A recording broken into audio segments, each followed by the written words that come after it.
আসসালামু আলাইকুম। সংবাদে আপনাদের সবাইকে স্বাগত জানাচ্ছি। আমি ফিরোজ তোহা। শুরুতেই সংবাদ শিরোনাম। বাংলাদেশের সর্বশেষ গুরুত্বপূর্ণ আপডেট সংবাদে আপনাকে স্বাগত। শুরুতেই সংবাদ শিরোনাম, পরে বিস্তারিত। শুরুতেই জানাব, রাজনৈতিক দলগুলোর সঙ্গে জাতীয় ঐক্যমত কমিশনের প্রথম বৈঠক শুরু। রাজনৈতিক দলগুলোর সঙ্গে জাতীয় ঐক্যমত কমিশনের প্রথম বৈঠক শুরু হয়েছে। বৈঠকে সভাপতিত্ব করছেন অন্তর্বর্তীকালীন সরকারের প্রধান উপদেষ্টা ও জাতীয় ঐক্যমত কমিশনের সভাপতি অধ্যাপক ড মোহাম্মদ ইউনুস। আজ 15 ফেব্রুয়ারি বিকাল 3টার পর রাজধানীর ফরেন সার্ভিস একাডেমিতে এই বৈঠক শুরু হয়েছে। বৈঠকে বিএনপির পক্ষে রয়েছেন মির্জা ফখরুল সহ 6 সদস্যের প্রতিনিধি এবং জামাতের পক্ষে রয়েছেন বাংলাদেশ জামাত ইসলামের সেক্রেটারি জেনারেল মিয়া গোলাম পরোয়ারের নেতৃত্বে 5 সদস্যের প্রতিনিধি দল। এরপর জানাব, মুক্তিযুদ্ধের বিরোধিতাকারীরাই আগে স্থানীয় নির্বাচন চাচ্ছে বললেন দুদু। ষড়যন্ত্রকারীদের রুখতে হবে, সব গণতান্ত্রিক শক্তির ঐক্যবদ্ধ হওয়ার কোনো বিকল্প নেই বলে মন্তব্য করেছেন বিএনপির ভাইস চেয়ারম্যান শামসুজ্জামান দুদু।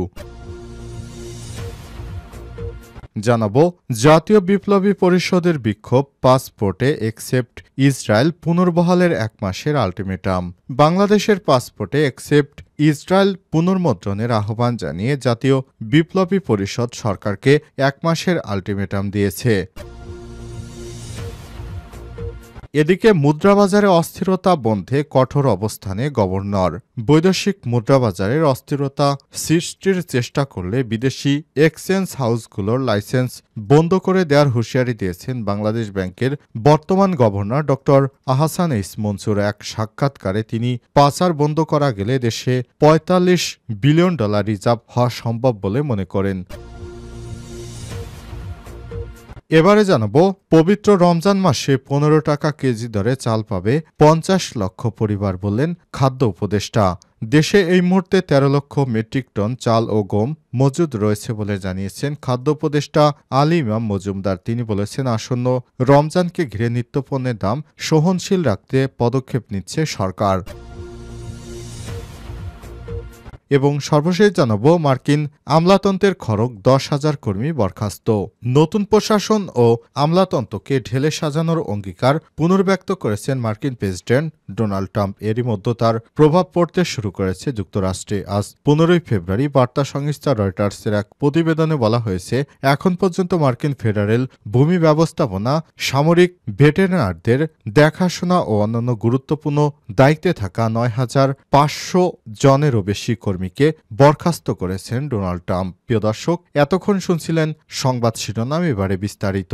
তবে তার আগে বন্ধুরা, অনুরোধ থাকবে সংবাদটিতে একটি লাইক দিন। এই চ্যানেলে আপনি নতুন হয়ে থাকলে আমাদের সংবাদটি দেখতে দেখতে চ্যানেলটি সাবস্ক্রাইব করে রাখুন। কমেন্ট করে বন্ধুরা আপনার মূল্যবান মতামত জানিয়ে দিন আপনি বিশ্বের কোন দেশ থেকে বা বাংলাদেশের কোন স্থান থেকে আমাদের সংবাদটি দেখছেন এবং শুনছেন। এবারে বিস্তারিত। রাজনৈতিক দলগুলোর সঙ্গে জাতীয় ঐক্যমত কমিশনের প্রথম বৈঠক শুরু। রাজনৈতিক দলগুলোর সঙ্গে জাতীয় ঐক্যমত কমিশনের প্রথম বৈঠক শুরু হয়েছে। বৈঠকে সভাপতিত্ব করছেন অন্তর্বর্তীকালীন সরকারের প্রধান উপদেষ্টা অধ্যাপক ড মোহাম্মদ ইউনুস ও জাতীয় ঐক্যমত কমিশনের সভাপতি। শনিবার 15 ফেব্রুয়ারি বিকাল 3টার পর রাজধানীর ফরেন সার্ভিস একাডেমিতে এই বৈঠক শুরু হয়েছে। বৈঠকে বিএনপির মহাসচিব মির্জা ফখরুল ইসলাম আলমগীরের নেতৃত্বে 6 সদস্যের প্রতিনিধি দল অংশ নিয়েছেন। অন্যদিকে জামাতের সেক্রেটারি জেনারেল মিয়া গোলাম পরোয়ারের নেতৃত্বে 5 সদস্যের প্রতিনিধি দল অংশ নিয়েছে।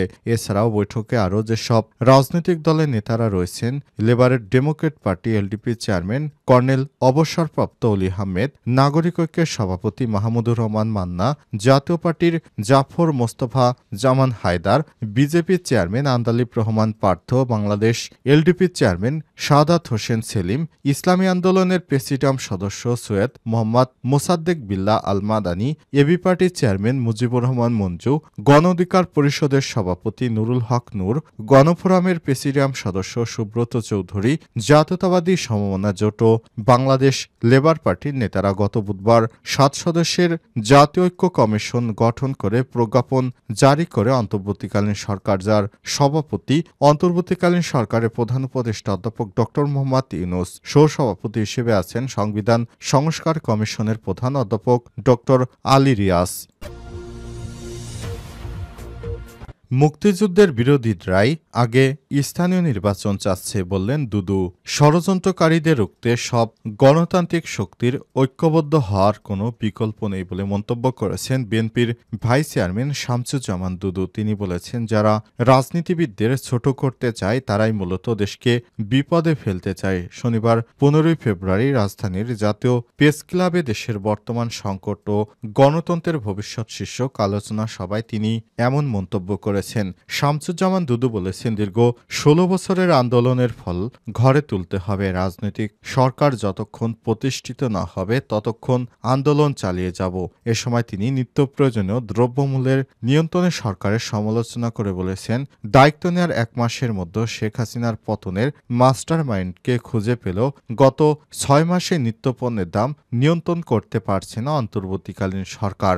দুদু আরও বলেছেন, জাতীয় নির্বাচনের আগে স্থানীয় নির্বাচন যারা চাচ্ছে তারাই মুক্তিযুদ্ধের বিরোধিতা করছেন। 5ই আগস্টের পর ব্যাংক, হাসপাতাল এই চক্রই দখল করে নিয়েছে বলে অভিযোগ আনেন বিএনপি নেতা। তিনি ব্যাংক ও হাসপাতাল দিয়ে বোঝাতে চেয়েছেন যে বাংলাদেশ জামাত ইসলাম, ইসলামী ব্যাংক, হাসপাতাল, ইসলামী ব্যাংক সহ বিভিন্ন প্রতিষ্ঠান দখল করে নিয়েছে। মূলত এগুলো জামাত ইসলামেরই প্রতিষ্ঠান বলে দাবি করেছে বাংলাদেশ জামাত ইসলাম। উল্লেখ্য, বাংলাদেশ জামাত ইসলামের হাত ধরেই ইসলামী ব্যাংক, হাসপাতাল ও ইসলামী ব্যাংক সহ বিভিন্ন জামাতের প্রতিষ্ঠান দীর্ঘদিন স্বৈরাচারী শেখ হাসিনা সরকার কবজায় রেখেছিল, সেটি তারা তাদের দখলে নিয়েছে। জাতীয় বিপ্লবী পরিষদের বিক্ষোভ, পাসপোর্টে একসেপ্ট ইসরায়েল পুনর্বহালের 1 মাসের আলটিমেটাম। বাংলাদেশের পাসপোর্টে একসেপ্ট ইসরায়েল পুনর্মুদ্রণের আহ্বান জানিয়েছে জাতীয় বিপ্লবী পরিষদ। তারা সরকারকে 1 মাসের আলটিমেটাম দিয়েছে। সংগঠনটি ইসরায়েল থেকে অবৈধভাবে কেনা আড়িপাতার সফটওয়্যার পেগাসাস এর ব্যবহার বন্ধ করতে সরকারকে আহ্বান জানান। জাতীয় বিপ্লবী পরিষদ আয়োজিত এক বিক্ষোভ মিছিল শুক্রবার জাতীয় মসজিদ বাইতুল মোকাররম থেকে শুরু হলে জাতীয় প্রেস ক্লাবের সামনে সমাবেশে মিলিত হয় এসব দাবি জানানো হয়। এ সময় দলটির রাজনৈতিক প্রধান মোহাম্মদ আনিসুর রহমান বলেছেন, গত 19 জানুয়ারি গাজা যুদ্ধবিরতি চুক্তি হয়। এরপর থেকে পর্যন্ত 178 জন ফিলিস্তিনিকে হত্যা করেছে দখলদাররা। এখন গাজাকে দখল করে অবৈধ রাষ্ট্র ইসরায়েলের অন্তর্ভুক্ত করার পায়তারা চলছে। অবস্থায় বাংলাদেশ সহ সারা বিশ্বের মুসলমানদের ফিলিস্তিনের পাশে দাঁড়াতে হবে। তিনি আর বলেছেন, গাজাকে দখল করতে সেখানকার ফিলিস্তিনি জনগণকে মিশর, জর্ডান ও সৌদি আরবে বিতরণের কথা বলা হচ্ছে। এটি স্পষ্টভাবে গাজাবাসীকে জাতিগত নিধনের পদক্ষেপ। সমগ্র বিশ্ববাসীকে আমেরিকা ও ইসরায়েলে জাতিগত নিধন পরিকল্পনা রুখে দিতে হবে। জাতীয় বিপ্লব পরিষদের সিনিয়র যুগ্ম আহ্বায়ক মোহাম্মদ শামসুদ্দিন বলেছেন, 1 মাসের মধ্যে বাংলাদেশের পাসপোর্টে একসেপ্ট ইসরায়েল পুনর্বহাল করতে হবে। আমরা এক নিষ্ঠুর নির্দয় ভারতীয় দালাল শেখ হাসিনার অধীনে ছিলাম। তার পতনের আগ পর্যন্ত এখানকার মুসলমানরা মুখ ফুটে কথা বলতে ভয় পেত, মুখে দাড়ি টুপি নিয়ে বাইরে যেতে ভয় পেত, মসজিদে যেতে চিন্তা করত আমরা জঙ্গি বলে কি না। সেই ভয় এখন কেটে গেছে। মুদ্রাবাজারের অস্থিরতা বন্ধে কঠোর অবস্থানে গভর্নর। বৈদেশিক মুদ্রাবাজার অস্থিরতা সৃষ্টির চেষ্টা করলে বিদেশি এক্সচেঞ্জ হাউসগুলোর লাইসেন্স বাতিল করে দেওয়ার হুঁশিয়ারি দিয়েছেন বাংলাদেশ ব্যাংকের গভর্নর ডক্টর আহসান ইস মনসুর।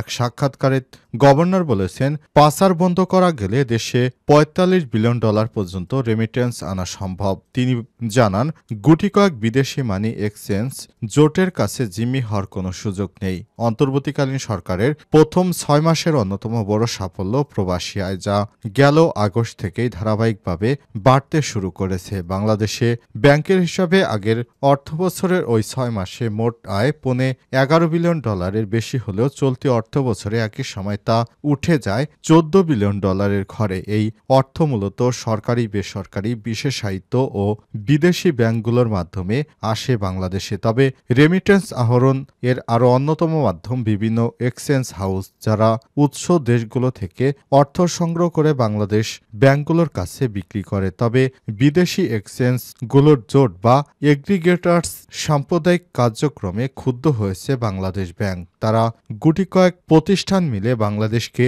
জিম্মি করতে পারে না। তারা যদি এ ধরনের কার্যক্রম অব্যাহত রাখে তাহলে তাদের লাইসেন্স বাতিল করে দেওয়ার হুঁশিয়ারি দিয়েছেন বাংলাদেশ ব্যাংকের governor doctor Ahsan H Mansur.